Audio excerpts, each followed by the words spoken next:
At 2:48 inches the morning on May 24th, 1941, a British naval officer pressed binoculars against his face and saw something that made his heart stop. Through the morning mist of the Denmark Strait, a shadow was emerging. Not just any shadow.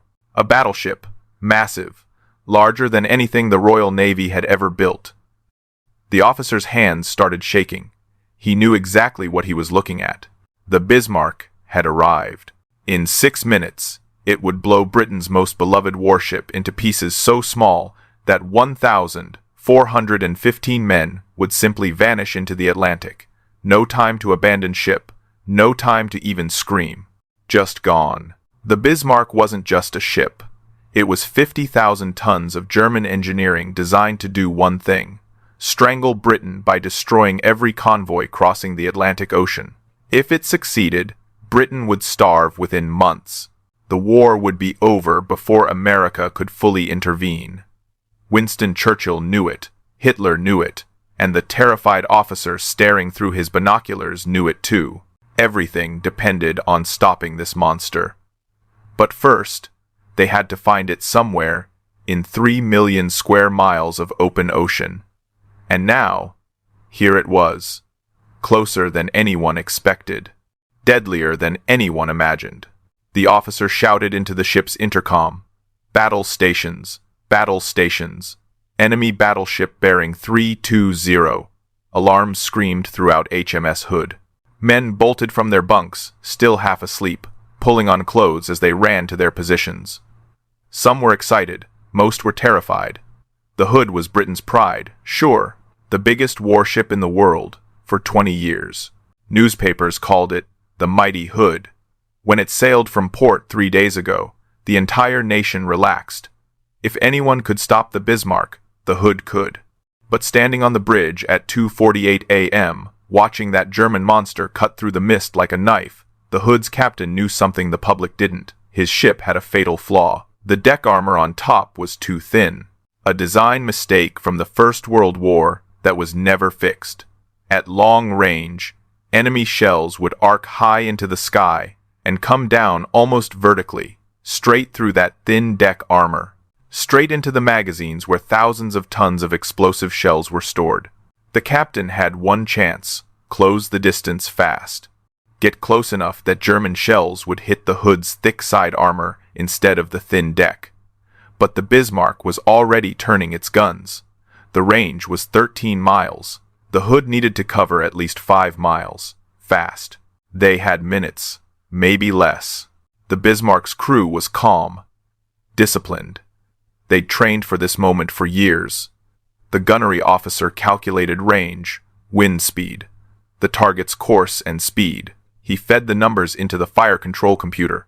The massive 15-inch guns rotated slowly, tracking the British ship.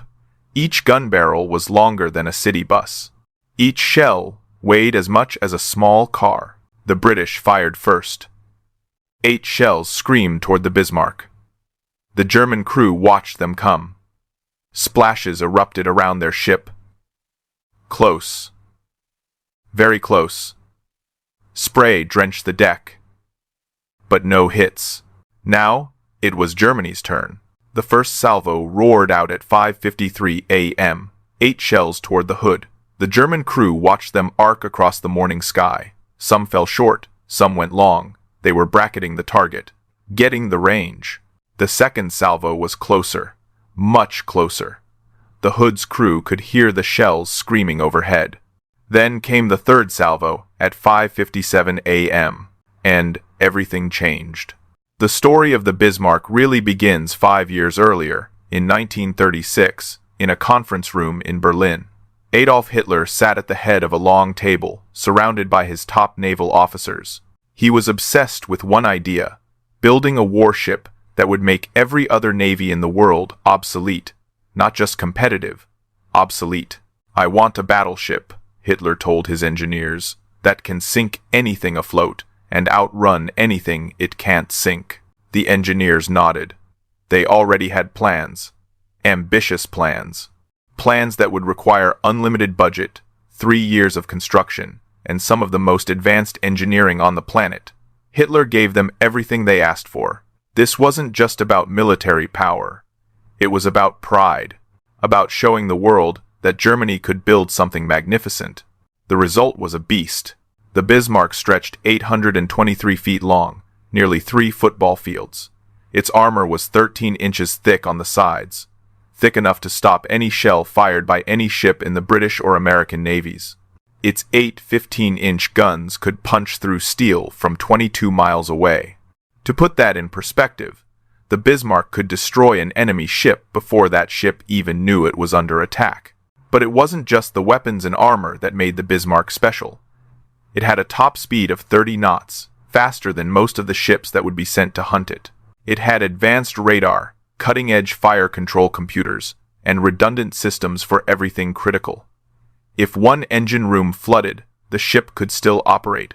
If one generator failed, backups kicked in immediately. And then there were the comforts. The Bismarck had its own bakery that produced fresh bread every morning. It had a dental office, a full medical facility with operating rooms, air conditioning throughout the ship, and even a movie theater where the crew could watch films during off hours. There was a freshwater distillation plant that could produce drinking water from seawater. The crew quarters were spacious by naval standards.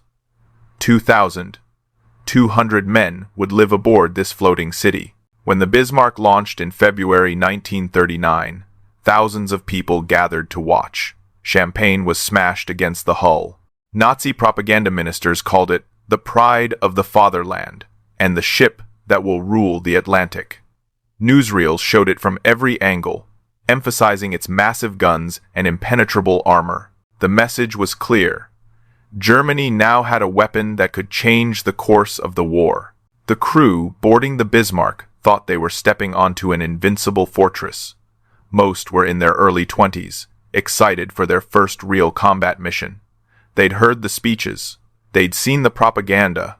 They believed what they'd been told. This ship could not be sunk. They had no idea they'd all be dead within 8 days at sea. But one man knew the truth. Captain Ernst Lindemann stood on the bridge during the launch ceremony, watching the crowds cheer, and he didn't smile.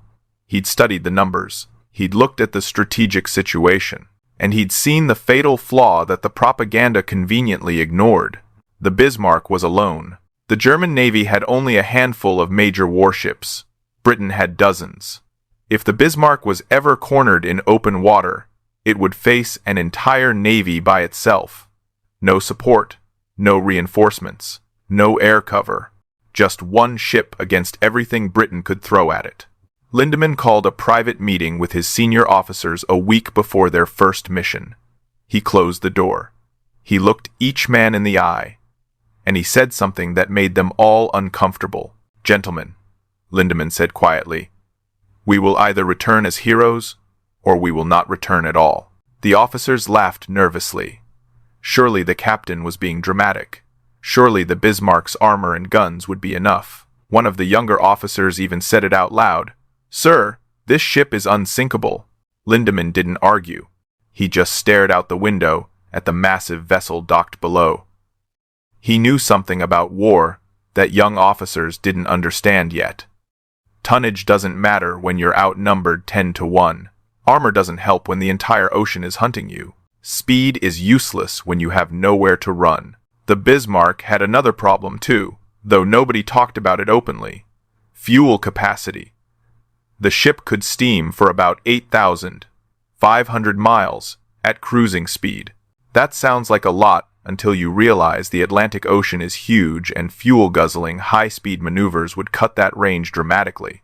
And there were only 2 places the Bismarck could refuel: Germany or the German-occupied French port of Brest. Both were thousands of miles away once the ship entered the Atlantic hunting grounds. Lindemann requested a delay in the mission. He wanted to wait until Germany had more battleships operational so the Bismarck wouldn't be hunting alone. The High Command denied his request. They were confident. One ship was enough. One perfect ship could terrorize the entire Atlantic and bring Britain to its knees. What they didn't understand, what Hitler's admirals refused to believe, was that the very features making the Bismarck powerful also made it a target. It was too big to hide, too valuable to risk in small skirmishes, too important for the propaganda machine to lose. The Bismarck was magnificent. It was a masterpiece of engineering. It represented the peak of battleship design. It was also doomed from the moment it was launched, because in war, it doesn't matter how thick your armor is or how powerful your guns are. What matters is whether you're facing the fight alone. And the Bismarck, for all its perfection, was utterly and completely alone. On May 18, 1941, under the cover of darkness, the Bismarck slipped out of a Norwegian fjord and headed for open water. The mission had a code name, Operation Rheinübung, Rhine Exercise. The goal was simple and brutal: break into the Atlantic Ocean and destroy every merchant convoy supplying Britain with food, fuel, and weapons. The Bismarck wasn't alone. The heavy cruiser Prinz Eugen sailed alongside it, but everyone knew the Prinz Eugen was just support. The Bismarck would do the real killing. Admiral Gunther Lütjens commanded the operation from the Bismarck's bridge. He was a veteran officer, cold and calculating. The crew's morale was sky high. This was their first real combat mission. Most of the sailors were barely out of their teens, excited and nervous. They expected to spend weeks, maybe months, hunting convoys across the Atlantic. Back in Berlin, Nazi propaganda ministers were already preparing victory announcements. The Bismarck would strangle Britain's supply lines. The war would be over by summer. Before leaving port, the sailors wrote letters home. Standard procedure. Nobody expected not to return. How could they? They were sailing on the most powerful warship ever built. But British intelligence was already watching. A Norwegian resistance fighter spotted the German ships leaving the fjord. Within hours, a coded message reached London. Then a Swedish cruiser reported the same sighting. By the morning of May 19th, the British Admiralty had confirmation.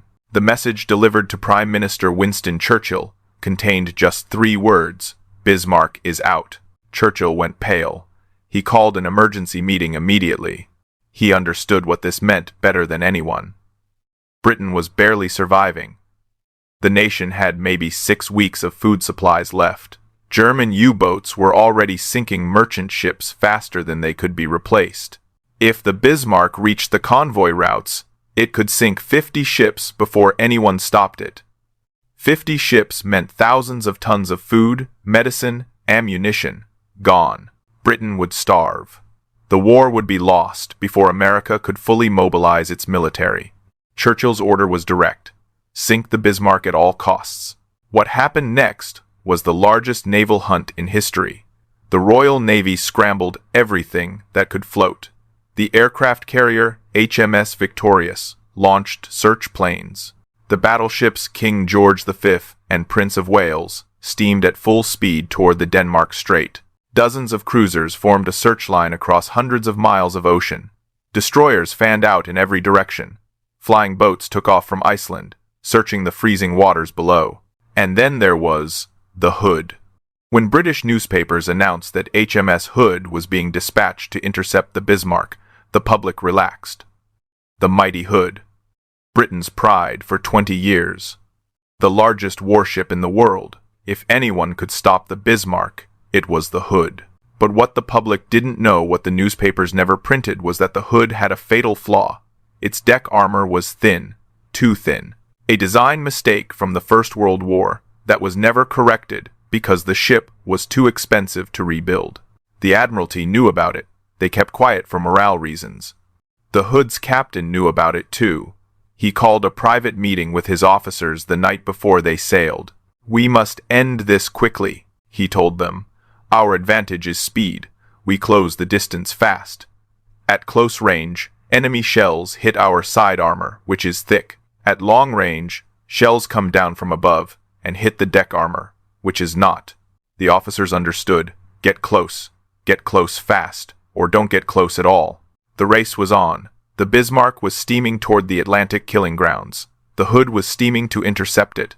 Somewhere in the freezing waters of the Denmark Strait, hunters and hunted were rushing toward the same deadly appointment. Both sides were confident. Both sides thought they would win.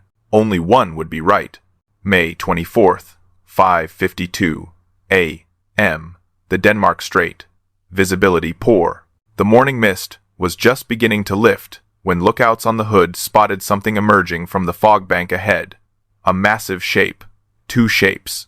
The Bismarck and the Prinz Eugen, cutting through the water at high speed. Range. 13 miles. Long range for naval guns, but not impossible. The Hood had a partner. The brand new battleship Prince of Wales sailed beside it.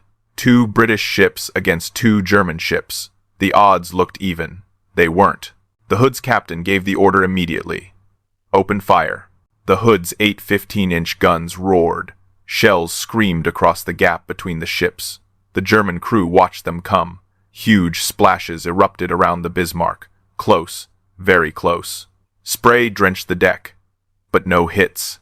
On the Bismarck's bridge, the crew was calm, disciplined. They'd trained for this exact scenario for years. The gunnery officer fed numbers into the fire control computer. Range, wind speed, the target's course and speed, the Earth's rotation. The massive guns rotated slowly, tracking the British ships. The first German salvo fired at 5:53 a.m. 8 shells arced across the morning sky. Some fell short of the Hood, some went long. The German crew was bracketing the target, getting the range right. The second salvo was closer, much closer. Hood's crew could hear the shells screaming overhead, a sound like a freight train falling from the sky. The Hood was racing forward now, trying to close the distance. 12 miles, 11 miles. The captain needed to get within 8 miles, close enough that German shells would strike the Hood's thick side armor instead of arcing down onto the thin deck. But they were running out of time. At 5:57 a.m., the Bismarck fired its third salvo. This time, the German gunnery was perfect. Years of training, cutting-edge fire control systems, steady hands, and cold precision. A 15-inch shell, weighing as much as a small car, struck the Hood's rear deck. It punched through the thin armor like a fist through wet paper. The shell didn't explode on impact. It kept going, down, through multiple decks, down into the aft ammunition magazine, where thousands of tons of explosive shells were stored. Then it detonated. What happened next shocked everyone who saw it. Sailors on both sides, officers who'd been at sea for decades, men who thought they'd seen everything war could offer. The Hood didn't just sink, it exploded. A massive fireball erupted from the center of the ship, a column of flame that shot 1,000 feet into the air. So bright it hurt to look at, so loud the shockwave could be felt miles away. The explosion literally broke the ship in half. The bow section and the stern section rose out of the water at steep angles, both pieces pointing toward the sky like accusing fingers. Then they slipped beneath the waves. From the moment the shell hit to the moment the Hood disappeared completely, less than 3 minutes. Of the 1,418 men aboard, only 3 survived. Most were killed instantly by the explosion. Those who weren't died within minutes in the freezing water. There was no time to launch lifeboats, no time to even reach the deck. Officers were still at their posts when the water rushed in. The 3 survivors were blown clear by the explosion and found hours later, barely alive, clinging to debris. On the Bismarck, there was stunned silence. Then the crew erupted in celebration. Music blared over the ship's loudspeakers. Officers shook hands. Gunnery crews congratulated each other. They'd just done the impossible. They'd destroyed the pride of the Royal Navy in 6 minutes. But on the bridge, Captain Lindemann didn't celebrate. He stood silent, staring at the spot where the Hood had been. He knew what this meant. The Hood wasn't just a ship. It was a symbol, Britain's favorite. And they'd just killed it in front of the whole world. This was personal now. The Royal Navy would come for revenge. Every ship, every aircraft, every sailor with a grudge. They'd hunt the Bismarck across the entire Atlantic if they had to. The Prince of Wales, badly damaged from 3 German hits, retreated into a smokescreen. Its commander made the smart decision. Survival first. He had to get back and report what happened. The Bismarck let it go. The mission was convoys, not warships. But the Bismarck hadn't escaped unharmed. 3 shells from the Prince of Wales had found their mark before it retreated. One hit struck the bow, rupturing a fuel tank. Now the Bismarck was leaving a dark oil trail across the ocean, like blood from a wounded animal. The trail was visible for miles, easy to follow. Worse, the fuel loss was catastrophic. Approximately 1,000 tons of fuel were either lost or contaminated by seawater. The Bismarck's range was cut dramatically.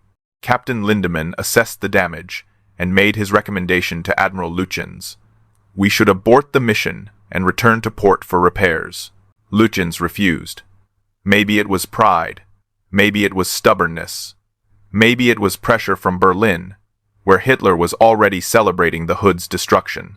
Whatever the reason, Lütjens ordered the Bismarck to continue south toward the Atlantic convoy routes. This decision doomed them all. The Bismarck had won its first battle in 6 minutes. It had destroyed a legend, but legends have a way of creating more enemies than they destroy. And the Bismarck, leaking fuel and leaving a trail across the ocean, was about to face every one of those enemies at once. It would not survive the second battle. For 2 days after the Hood sank, British cruisers shadowed the Bismarck like wolves following a wounded elk. HMS Suffolk and HMS Norfolk stayed just beyond gun range, 18 to 20 miles back. Close enough to track, far enough to survive, if the Bismarck turned around and opened fire. The British had an advantage the Germans didn't know about: radar, new technology. The Bismarck's crew had no idea they were being tracked electronically.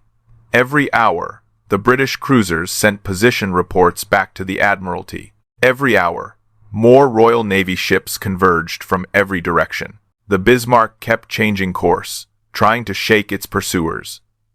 The British adjusted. It was cat and mouse across an empty ocean. The German crew was exhausted, constantly at battle stations, grabbing sleep in shifts. The British crews were exhausted too, but they could rotate. The Bismarck was one ship. Britain had dozens. And then there was the oil trail. That ruptured fuel tank kept leaking, leaving a dark streak across the water visible for miles. Following the Bismarck was like following breadcrumbs. But fuel was becoming a problem for everyone. The long chase was burning fuel rapidly. The Bismarck's range was already cut by the damaged tank. Some British ships had to break off and head for port, running on fumes. The chase couldn't continue much longer. Someone was going to run dry. Then, on the afternoon of May 26th, the Bismarck made a desperate move. It suddenly reversed course at full speed and charged directly at its pursuers. The British ships scattered, thinking they were under attack. In the chaos and confusion, the Bismarck turned again and disappeared into a weather front, a massive storm system with low clouds and driving rain. Radar contact. Lost. For 31 hours, the Royal Navy lost track of the most dangerous ship in the world. Panic rippled through the Admiralty in London. The Bismarck could be anywhere now. It might have doubled back toward Norway and safety. It might be heading straight for the Atlantic convoy routes, where defenseless merchant ships were sailing in neat rows. It could already be among them, sinking ship after ship while the Royal Navy chased ghosts. Churchill demanded updates every hour. He barely slept. He moved a cot into the Admiralty war room and stayed there, staring at the giant wall map covered with pins showing every British ship position and every possible search area. The ocean was vast. 3 million square miles to search. British ships were spread impossibly thin. Some were running out of fuel and turning back. The tension was unbearable. Then came the breakthrough, and it came from the most unexpected source: the Germans themselves. A British radio operator monitoring German frequencies noticed something strange. The Bismarck was transmitting unusually long radio messages back to Berlin. Really long. One transmission lasted 30 minutes. Admiral Lütjens was sending detailed reports to Hitler's headquarters, complaining about the mission, complaining about the damage, complaining about fuel, basically venting his frustration over the radio. What Lütjens didn't know, what German intelligence had somehow missed, was that the British had direction-finding equipment. Multiple stations across the Atlantic could pick up radio signals and triangulate their source. The longer the transmission, the more accurate the position fix. Lucian's 30-minute radio complaint was basically putting up a giant neon sign saying, "Here I am." The British plotted the signal, southeast. The Bismarck was heading southeast, not northeast toward Norway, not west toward the convoys, southeast toward France. The Admiralty realized immediately. The Bismarck was trying to reach Brest, the German-occupied French port, the only major repair facility the Germans controlled on the Atlantic coast. Lutyens was giving up on the mission. He was running for shelter. Now the British knew where it was going. They could cut it off. But there was a new problem. Most of the pursuing British ships were critically low on fuel. The King George V could barely make it. The Prince of Wales was too damaged to continue. Multiple cruisers were forced to break off and head for port before they ran dry in the middle of the ocean. Only one ship was in position to intercept, HMS Ark Royal, an aircraft carrier. But the Ark Royal's aircraft were swordfish biplanes, obsolete relics from another era, fabric-covered wings, open cockpits, top speed of 90 miles per hour, slower than cars on a highway. They looked like they belonged in the First World War. Not 1,941. And they were supposed to attack the most modern, most heavily armed battleship afloat, a ship bristling with anti-aircraft guns designed to swat fast modern aircraft out of the sky? It seemed like a suicide mission, but there was no choice. The swordfish were Britain's last hope. If they failed, the Bismarck would reach France, get repaired, and come back out to hunt convoys again. Everything depended on canvas-covered biplanes that had no business attacking anything more dangerous than a submarine. Britain's last hope rested on obsolete aircraft that had no business attacking the most powerful battleship afloat. Late afternoon, May 26th. The weather was getting worse. High winds, rough seas, low clouds that made visibility nearly zero. 15 swordfish torpedo bombers launched from the deck of HMS Ark Royal.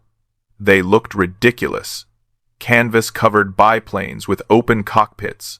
Each carried a crew of 3, a pilot up front, an observer in the middle, and a rear gunner in back. Each plane carried one 18-inch torpedo slung under the fuselage. Flying in those conditions was brutal. Pilots fought to maintain formation. Several planes nearly crashed in the turbulent air, wings dipping dangerously close to the wave tops. These were men flying at 90 miles per hour highway speed in open cockpits, being hammered by wind and rain, heading toward a battleship that could kill them a dozen different ways. They found the Bismarck easily enough.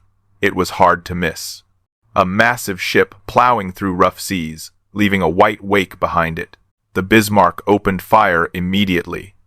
Every anti-aircraft gun on the ship erupted at once. The sky filled with explosive shells.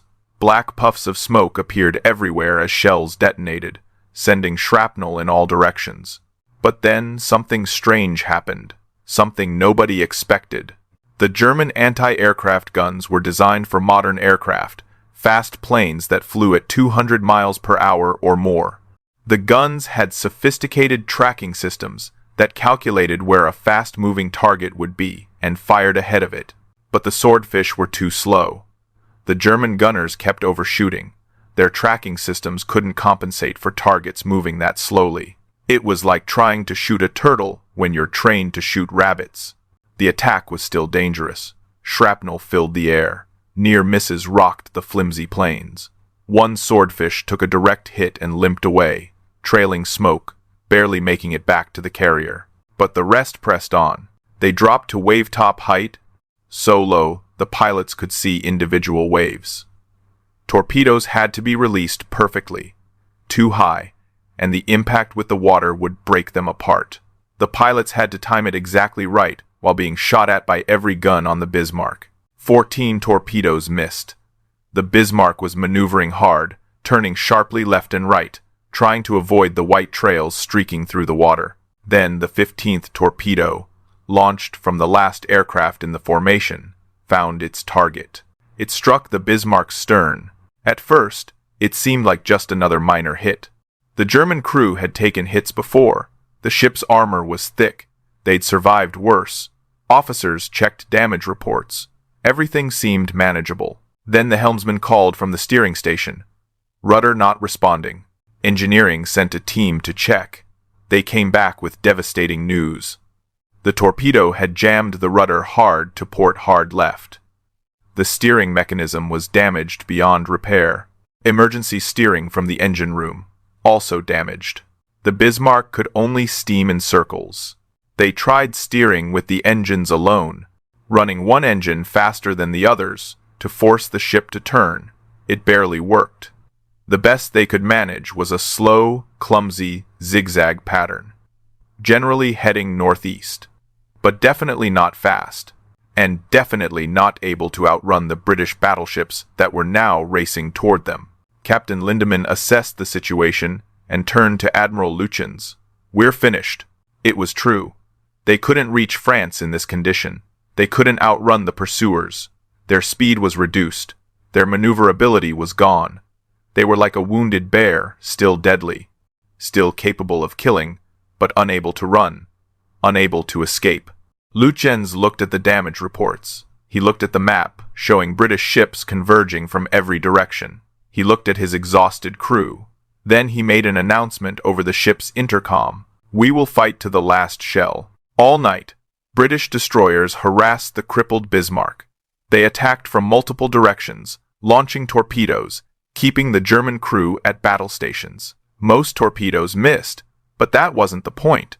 The point was to exhaust the crew. No rest, no sleep, no hot food, just constant alertness, constant fear, constant preparation for the next attack. Throughout the ship, the German sailors knew what dawn would bring. Some wrote final letters and sealed them in bottles, hoping they'd wash ashore somewhere. Others prayed quietly in corners. Some sang old songs from home. A few smoked their last cigarettes, staring at the dark water. Captain Lindemann walked through the ship, talking to his men. He gave them unofficial permission. Save yourselves when the time comes. Permission to abandon ship if they could. Most shook their heads. They'd stay at their posts. That was the sailor's code. You don't abandon your ship while it can still fight. Officers distributed life vests, just in case. Throughout the ship, there was a strange mixture of resignation and defiance. They were going to die. They knew that now, but they'd go down fighting. As dawn broke on May 27th, lookouts spotted them on the horizon. 2 British battleships, HMS King George V and HMS Rodney, the most powerful ships the Royal Navy could send. The British battleships had arrived for the execution. At 8:47 a.m. on May 27th, the British battleships King George V and Rodney opened fire. Range, just 4 miles. Point-blank range for battleships. This wasn't a battle. It was an execution. The Bismarck tried to return fire, but its fire control systems were damaged from the long night of harassment. Its shells went wild, missing by hundreds of yards. The guns couldn't aim properly anymore. The British poured it on. 16-inch shells from the Rodney, 14-inch shells from the King George V. The cruisers Norfolk and Dorsetshire joined in. Shell after shell slammed into the Bismarck from multiple directions. By 9:30 a.m., the Bismarck was a burning wreck. All 4 main gun turrets were destroyed or disabled. The superstructure was twisted metal, parts of it literally melting from the heat. Hundreds of men lay dead or dying on the exposed decks. Fires raged throughout the ship, consuming everything that could burn.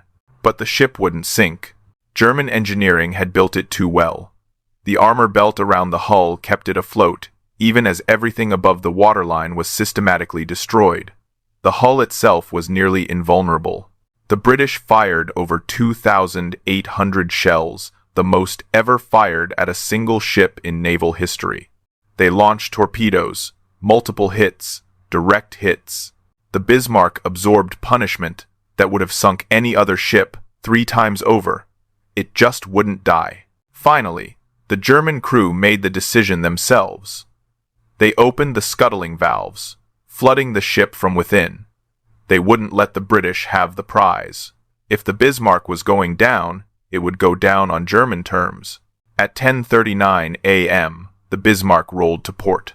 It capsized slowly, almost gracefully, then slid beneath the waves stern first. Of the 2,200 men aboard, only 114 survived. British ships pulled survivors from the freezing water, but then radar detected what might be a German U-boat. The British ships were forced to abandon the rescue and leave. Hundreds of men were still in the water. They didn't make it. Captain Lindemann went down with his ship. Survivors reported seeing him standing at attention on the tilting bridge, saluting as the water rushed in. Admiral Luchen's body was never found. The wreck sank nearly 3 miles to the ocean floor, where it sits today. 8 days. That's how long the Bismarck lasted at sea. It destroyed the Hood in 6 minutes, but couldn't survive the wrath of an entire navy coming for revenge. The Bismarck's sinking marked the end of an era. After this, no nation would build battleships like this again. The future belonged to aircraft carriers and submarines. The age of the battleship was over. In 1989, explorer Robert Ballard, the same man who found the Titanic, discovered the Bismarck's wreck. It lies 3 miles down, its hull still largely intact. The massive guns still point upward toward the surface, frozen in their last battle position. A memorial to 2,086 men who never came home. The Bismarck was magnificent. It was a masterpiece of engineering. It was the most powerful battleship ever built at that time. But it was also alone. And in war, being alone is the one weakness no amount of armor can protect against.